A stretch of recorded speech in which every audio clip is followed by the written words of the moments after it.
তুমি বলেছিলে রাতে তোমার ঘুম হয় না। আমি বুঝেছিলাম সময় চাইছো।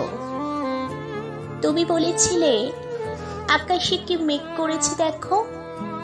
আমি বুঝেছিলাম তোমার মন খারাপ। তুমি বলেছিলে চুলে জট বেঁধেছে।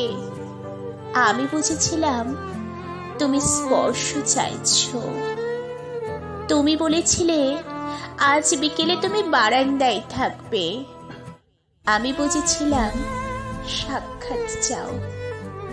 তুমি বলেছিলে অন্ধকারে আমার বড্ড ভয়। আমি বুঝেছিলাম তোমার আমাকে জড়িয়ে ধরতে ইচ্ছে করছে। তুমি বলেছিলে সমুদ্রে যাবে। আমি বুঝেছিলাম পাশাপাশি হাত ধরে হাঁটতে চাইছো। তুমি বলেছিলে নীল রং ভীষণ প্রিয়। আমি বুঝেছিলাম তোমার কষ্ট হচ্ছে।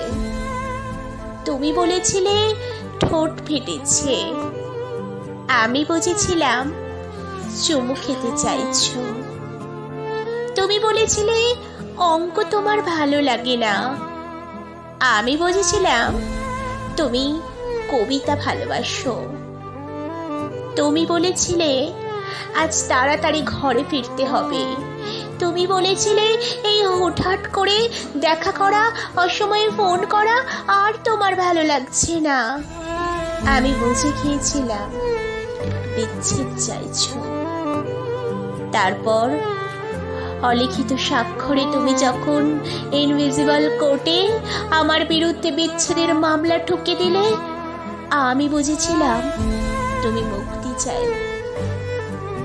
এরপর সব বুঝে যখন আমি দার্শনিক সব মিটিয়ে তুমি তখন অন্য ঘরের শোপিস।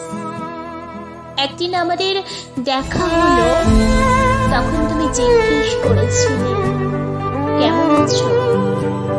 আমি বুঝে গিয়েছিলাম তুমি ভালো নেই। কলমে সৌরভ সাহা, কণ্ঠে আমি ঋতুপর্ণা। যদি আমার এই ভিডিওটা আপনাদের কোথাও একটু হলো ভালো লেগে থাকে, প্লিজ একটা লাইক করবেন, কমেন্ট করবেন, শেয়ার করবেন। আবৃত্তির চ্যানেলের সঙ্গে থাকবেন।